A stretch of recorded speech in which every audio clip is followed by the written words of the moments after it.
The Global Latin Factor Podcast. Welcome to the Global Latin Factor Podcast, the Global Latin Factor Podcast. We have another edition today. Thank you very much for checking out the podcast. I have the lovely Mia with me. Hola. Hola, what's up? How you doing today? I'm doing good. That's great to hear. You ready for your Spanish word of the day? Let's go. Let's do this. All right, we're going to do this. If you don't know, we have a segment. So, real quick, touch back. Mia is a third generation. I keep saying second or third, but you're third generation Mexicana. Mm-hmm. And her parents, for whatever reason, didn't really push the Spanish on her. She is third generation. However, she does wants to learn Spanish. And we're going to start little by little, teaching her a word a day. Last time was cerveza, which is beer. All right. And this week is going to be abuela. Abuela. Abuela. Abuela. And what do you think that means? Well, I know it means grandma. Okay, absolutely. It means grandma. And abuela. You can say like a lot of us Mexicanos or Latinos used to add abuelita. Like everything makes small because it sounds nicer, cuter. Well, old grandmas are just short and like Grandma Coco from exactly. the movie. So there you go. Speaking of Coco, recuérdame. That's right, abuela, abuelita. So remember that. That's your word. So whatever. Unfortunately, both of my grandmas are no longer here, but I used to enjoy their company. They taught me a lot and sometimes disciplined me because that's what we about, Latinos. Sometimes, I understand people discipline their kids different ways, but for us, with the chancla, grandma, we broke one of my cousins' arm one time playing on an avocado tree. We swung from it, and I guess she didn't hit a grip. Boom, she fell, broke her hand, and grandma chased us. Grandma could move, and she was older, probably in her 70s. Man, that chancla, I swear it was a good. Man, how far? It was far. She chunked it, and I barely missed it. It hit my whole football field. Almost, and it hit the back of my foot. I went like this, and I hit. And it was getting dark, and she got scared because we wouldn't come out because she was mad. We broke my cousin's hand. So eventually, we all came around, and she didn't hit us no more. We took out running. It was hilarious. Okay, so now we're going to talk briefly about the responsibility of giving advice before we get to our global Latin factor that we're going to talk about today. So, what do you think it means about responsibility of giving advice? What do you think that means? Yeah. So you're responsible for the advice that you give to the person, but the person chooses to take the advice or not. And you have to be smart about what kind of advice you give them, because if it's not good advice, then that person might take it and mix it up in their head and think about something else and then go do something bad, or I don't know, they could do something really bad, and then you'll start feeling guilty. And absolutely. So I did want to touch on it because it is a responsibility to give advice. I used to be the way that I was before. Is I proactively used to give advice. For whatever reason, it grew on me to go around and just telling people certain things. I don't know. I just kind of, I know that I tell you about energy. I really know much about it or whatever, but something drew me to that person, whether it was a colleague at work, and I start talking to him and I tell him a couple of things because I just felt, I swear I had people in tears before certain things that I said because I don't know, it just grew on me to say. But after a while, I just started realizing that it does come with responsibility, because after that, I would seek to give advice to those people because I felt like I knew everything and I was all this and that, not knowing that I didn't know much of nothing. And I realized that I was doing that and I caught myself. So now I don't do that. Now I just wait for people to come to me. And if, eventually if you're seeking for something, eventually you're going to find it. People, sometimes they're the ones who come out my direction, and for whatever reason they ask for something, I'd be more than happy to let them know, hey, this is what I see on my opinion of what I would do if I was in your position. It's not me. And then again, remember what I told you about knowledge is power. So you can tell them what you feel. They know. It's up to them to take. But at the same time, you just give them the best response possible and the best advice possible. And also just for them to realize that it does come with responsibility, because you don't want them to get hurt. You don't want them to have nobody hurt, things like that. So I think it's very, it's very important to realize that it is responsibility for sometimes we feel like we know everything and we're so important and mighty, but we're just like this little bitty thing. Tiny ants. Little tiny, not even an ant in the whole galaxy there is. We're just like so petite, so little bitty, chiquititos. So, just realize, if they do come and if you do it from your heart, I think giving advice from your heart and again, just letting the person know this is what I see and this is what I feel. Because a lot of the times, what I realize that people that are single are great at giving advice. You know why? Why? Okay. Because they don't have feelings involved in even everything that's going on for somebody that's in a relationship, because you're in love, this and that. And all of a sudden, all those things cloud you. You're just blinded by love. Absolutely blinded by it. And it's so true. Because a lot of the people they're so in it. And they're just not seeing everything clear. And then somebody from the outside looking from it like, hey, this is what I see. But hey, do you. But I'm just seeing it from my side that this is what I'm seeing. Logically, not blinded by love or anything. You know what I mean? Yeah. Because it is true. And I feel that those people are single, are the best people to get advice for a relationship because they don't have feelings invested in there. And that's why we're good at this. That's what I'm saying. All right. We're going to go ahead and move on to our Latino Global Latin Factor. So again, the Global Latin Factor, we talk about everything in between. Why I keep saying in between? Everything that is related to Latino culture. We talking about people, food, TV, even series, music, whatever. We talk about it, right? Yep. And we touched up on different people. And today we have another great Latina that's made a great contribution, mostly here in the United States. However, she is still a very influential around the world, and just an activist. Period. And if you're an activist, if you're just looking after humanity, then I feel like you're a contributor to the world. Period. So we're talking about who we talking about? Judy. How do you say her last name? Francisca Baca. Francisca. That's her middle name. So Judith Francisca Baca. A.K.A. Miss Judy Baca was born on September 20th, 1946, and she is Chicana. She's a Mexican-American. She's an activist, and she graduated from the University of California. She's also a professor at the University of California. She's in Chicano studies in school, social science, profession, world art, culture. Do you know what she's famous for? She is famous for a mural. Where? In Mexico. No.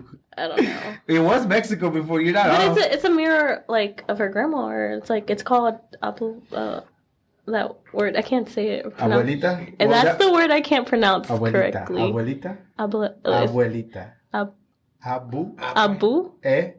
Lita. Yeah. Abuelita. She has paintings of her grandma, but what she was saying is that a lot of the times whenever she was painting pictures, like they didn't have any meaning. Like she just painted, even though it was her grandma, and it had to have a meaning. She just felt empty as far as the pictures. She felt like they didn't have no story, no depth in them, and she's trying to start changing her ways. She's famous for one of this. It's called the Great Wall of Los Angeles. Do you know what that is? Isn't it a mural? It's a big mural. It's a huge mural. There's in Los Angeles. It covers a huge wall, and it goes forever and a day. And they talk about everything. We're talking about the beginning of, like, the Americans, the natives being here, to different the conquerors, and it's all kinds of stuff. Like the whole mural is, and she's the one that mainly is over it. However, she does get volunteers to help out and help with the mural, and it's called the Great Wall of Los Angeles. But you are not wrong though. Los Angeles was Mexico at one time. It is true. I was talking to my dad about that. I'm telling him, man, I think Santana had a deal with the Americans. So supposedly the story goes, right, that Mexico allowed some of the U.S. people that were coming in to, take over Texas. Not take over, but like have them be in Texas. And just because there was nobody there. So it's just, okay, come on over. I can chill. And then they started bringing slaves. And Mexico's like, no, we don't like that. Bye. And it's like, well, no, we're not leaving. and then all of a sudden they got into it.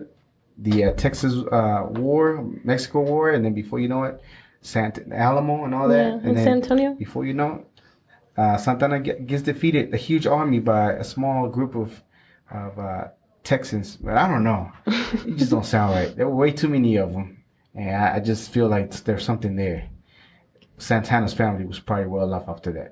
If you're a Santana and your relatives, you know, you're probably doing well off in your life. That's just a Do conspiracy. you think people actually know that they're like related to famous people like that? Like, But okay, so how? How did they find out? that's what I'm saying. Like, do you think they do, what are those DNA? tests or like the ancestry? And then they find out, and then do you think they get like special treatment or anything? Or I don't think so. I mean, eventually, let's say if there is money involved, maybe you'll probably have to go through some kind of legal process to get something out of it. But I don't know. I don't know what Santana's family's relatives are to this day. I don't know if they have any power or anything. But I mean, you still have to have some money to do a lawsuit.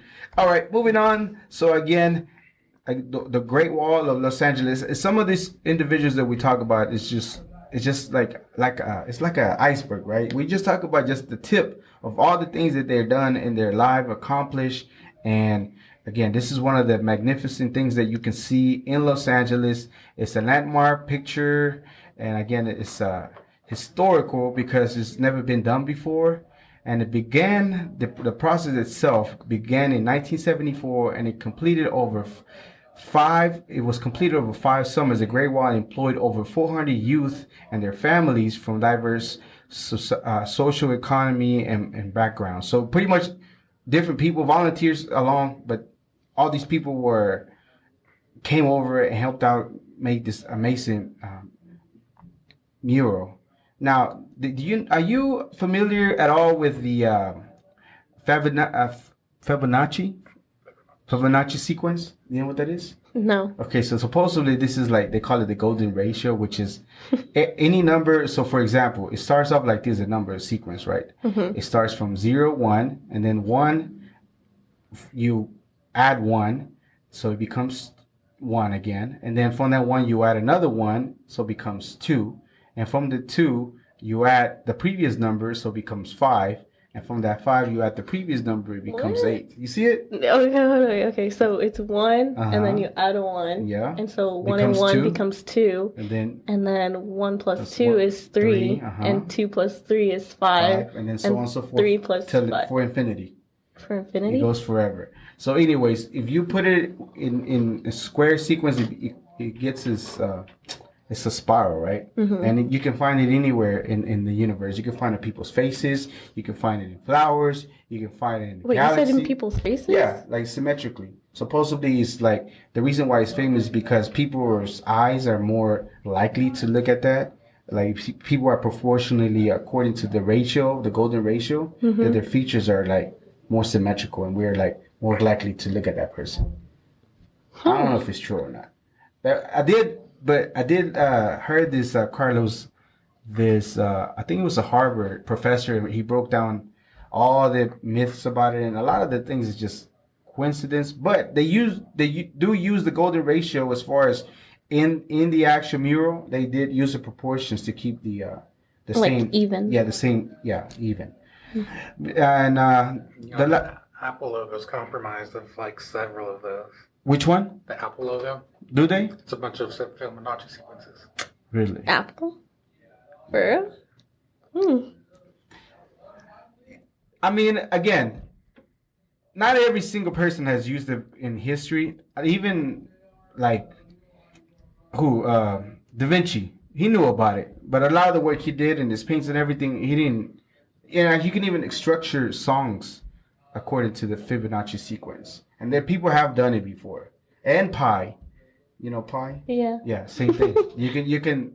Not the pie you eat. No, the other one. But pi. Mathematical 3.14.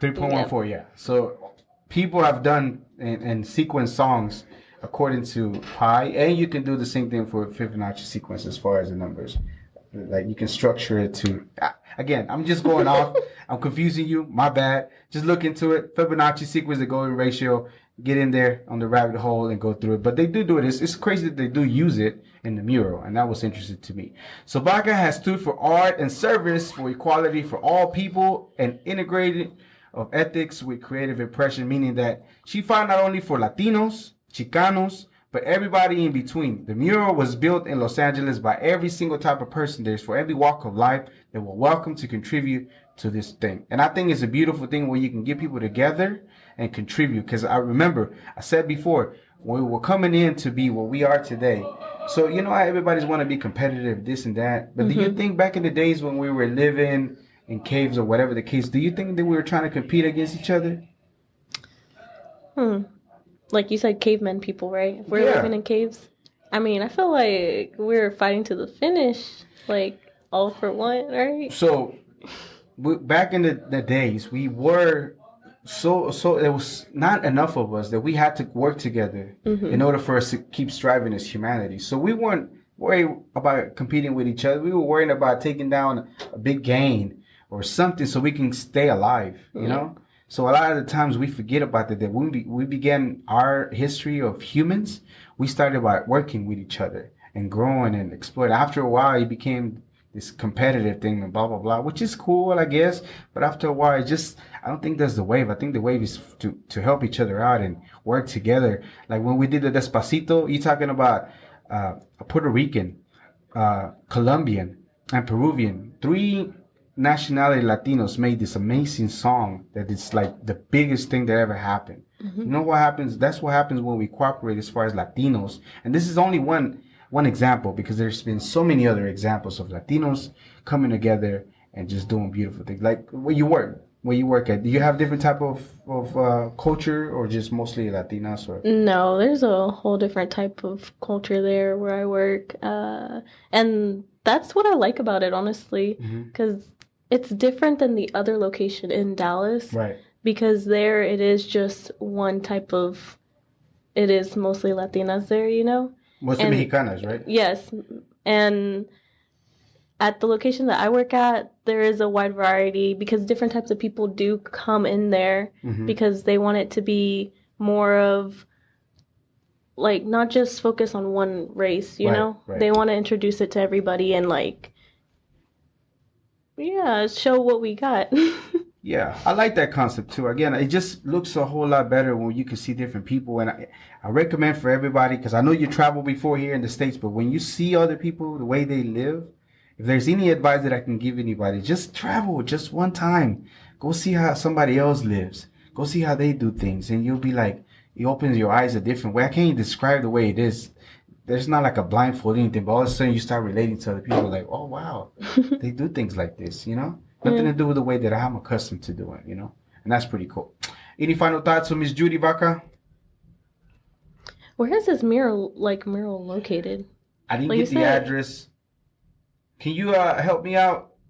Where will be the address for the Great Wall of Los Angeles? I know it's in Los Angeles. Because the next time I go to California, maybe I'll check it out. You'll be able to see it. I'm pretty sure you'll be able to. You can't miss it. So this is in North Hollywood. It's in North Hollywood. So if you're ever in North Hollywood and you want to see a great piece of art, go stop by, take a picture, snap, and tag us at the Global Latin Factor. We appreciate if you do that. All right, this is the Global Latin Factor again. We are just like you. We are here to participate. We are the spice in this global melting pot that it is the world. Until the next episode, this is the Global Latin Factor. I'm Crispin Valentina. I have Mia. What's up? Bye, guys. Peace. Todos en este país.